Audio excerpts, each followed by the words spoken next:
Genie's falafel from all recipes. Ingredients would be, like, we got everything but one ingredient, but we need 1 19-ounce can of garbanzo beans, a finely chopped onion, 2 minced garlic cloves. We're out of cilantro. We do have parsley, cumin, turmeric, You're not looking at powder. the camera. I'm reading while speaking. See, baking powder, breadcrumbs, salt, cracked black peppercorns, and a quart of veggie oil for frying. Okay. Anyway, what I'm doing right now, we'll be cracking open the garbanzo beans, chickpeas, whatever you want to call them. They're all the same thing. Draining it and rinsing it. Then we're going to drop that in that food processor right over there on the washing machine. We have our kitchen. It's a bit cramped on space. Yeah. But it's better than what it was. That is for damn sure.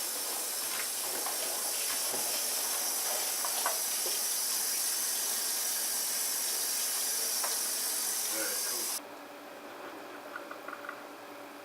Alright, there's that. All the stuff we throw in there is going to be okay. Don't worry about what's left of the water in there. So what are you doing now? Mincing 2 cloves of garlic. I should probably go with 3 because I dropped 2 cans in there. Okay. Don't wipe your hands on your clothes. Why not? Because. That's kind of what aprons are for, but I don't have an apron. Yeah. Well, you want an apron? Do you want an apron, Beau? What made me feel that much more official? Why the hell not? Okay.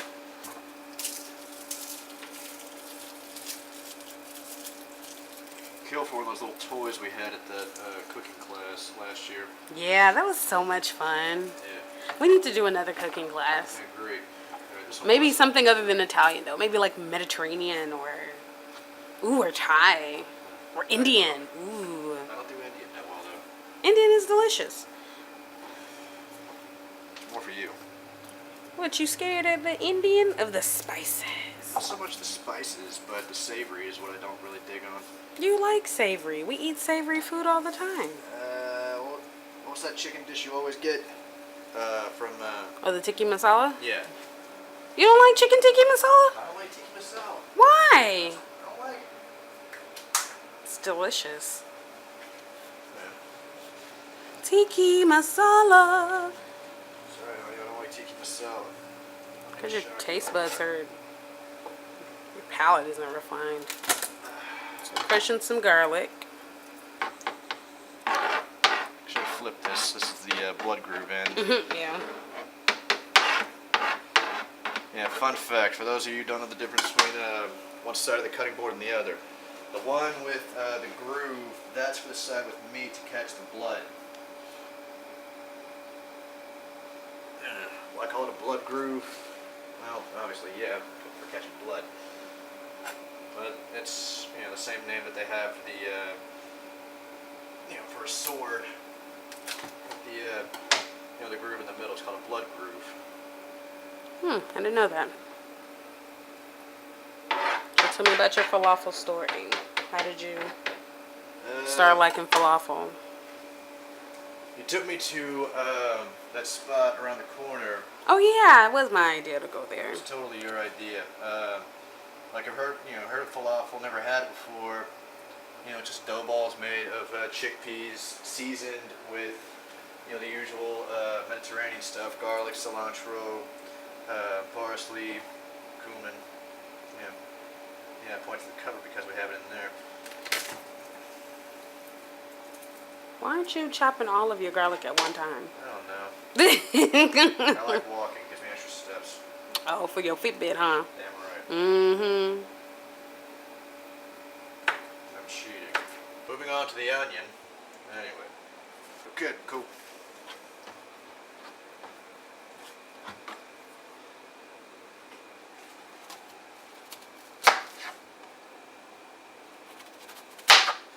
Now, what technique is that? This was something I picked up working the kitchen on the submarine. Don't cut it all the way through. And like get it, you know, get the cuts as close as possible. Obviously, you know, the closer the cuts, the finer it appears. Then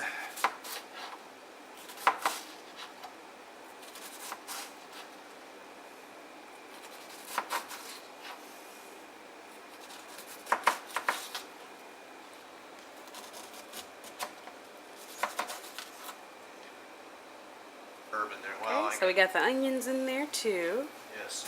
Forgot to see them piling in there. There's no need to dice the. Well, unless I want to just cut the stems off. Well, yeah. Usually I just pinch a bit and rinse them off real good, and then I just use that. I don't even take it from the bottom. Just rip it from the top up here. Just rip. No, don't take it loose. Just rip it. Good rule of thumb if you need parsley. Like that. No, entire fistfuls. Yeah. Show you Beau's cooking. Oh dang, I had the trash in there. Watch yourself, Mama. Huh? Right, watch yourself, Mama. Yeah. Alright. These are going to be basically the seasoning bits that I got. Of course, the recipe didn't call for Tony's. Tony's is good on anything. Team Tony's. Damn right. And, alright, one thing I've been experimenting with a little bit off and on would be the use of breadcrumbs into the mixture along with, before dropping it into the oil.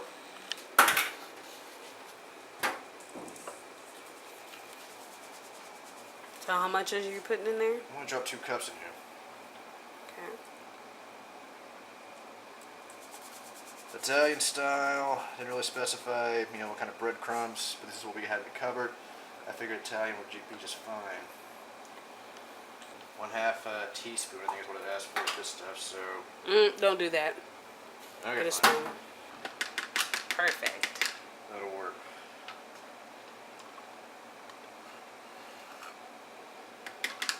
Alright, there's that. As far as seasonings go, Let me get a... Oh, you're going to pick them up? Okay.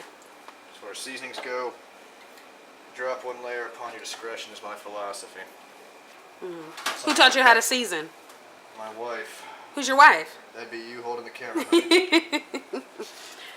You guys, when Beau and I first started dating, and I went over to his house for the first time, that was after a month of dating that I went over to your place, and I opened his cupboards, and he had salt and pepper in there, and maybe some Lemon pepper and stuff and lemon that I had pepper not touched in forever. stuff that he hadn't touched forever. So what we did was we went to the store and we just bought a whole bunch of seasonings. And ever since then, Beau has learned how to season his food.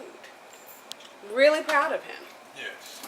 So what do you have in here, Boo? So far it's Tony's salt and pepper. I haven't had anything else to it. Yeah, and don't y'all excuse that mess in the back. We're packing because we're getting ready to move. Yeah, so that's turmeric. This would be turmeric. Ground turmeric. Where can you find that?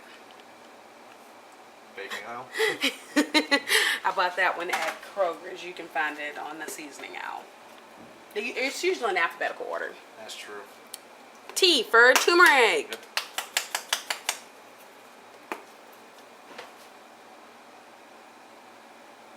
Smells awesome. Yeah, it does. Smells really good. Looks so fresh. Cumin is that magical ingredient that gives you that specific barbecue flavor. Probably an active ingredient in most barbecue sauces. Anyway, Think so? Yeah, I do. Chili powder. That too. Yeah, cumin. Supposedly it's one of those really big Asian things that we stole. All right, my favorite part. Agreed. Let me zoom in. I love. You don't add any extra oil or anything? Not yet. No, this is just me making a big pile of shit.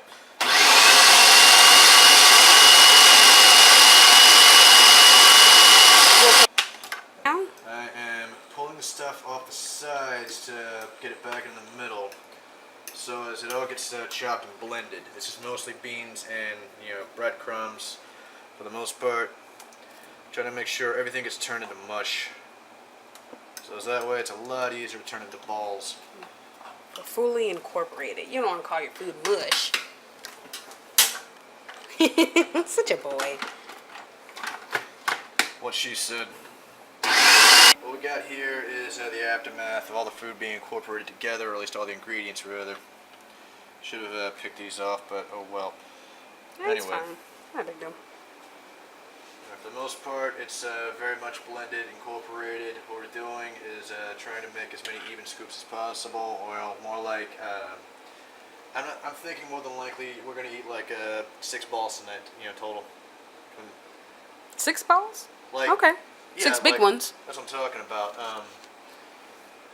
Like I say, a piece of pita bread split in half only holds about 3 of these, maybe 2, well 3 at most. Okay. But yeah, I'm thinking even amounts on 1 spoon.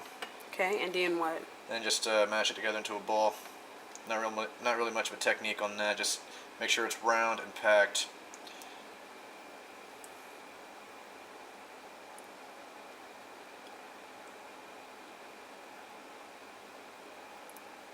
Let me see. On your hand.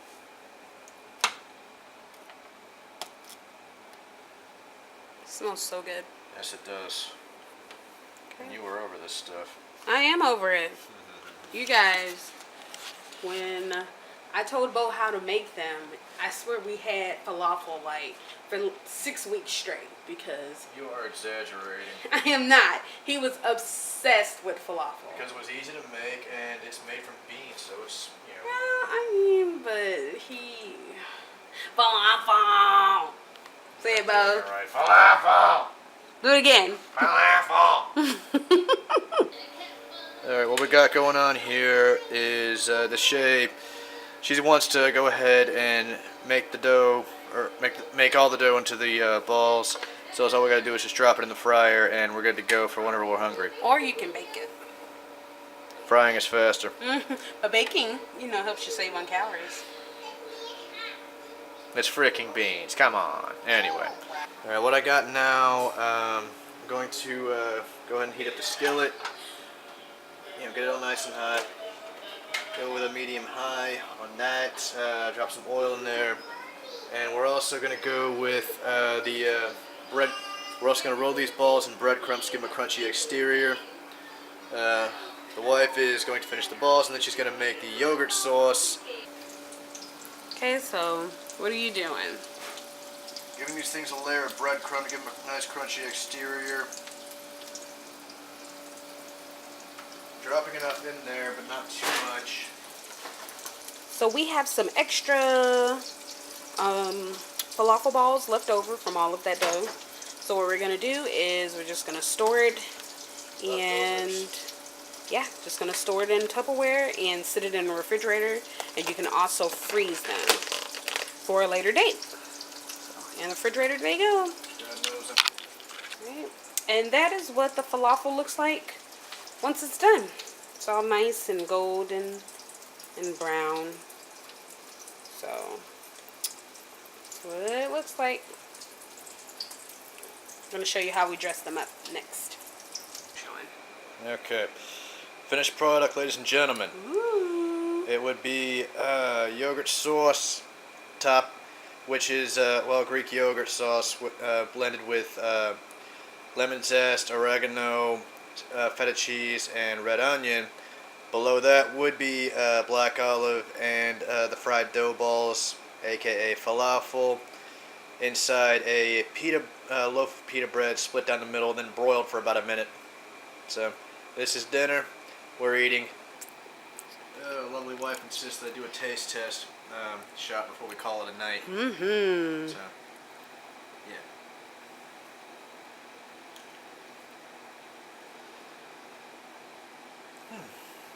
Good? Mm-hmm. Thumbs up? Yes. Yummy, yummy, yummy.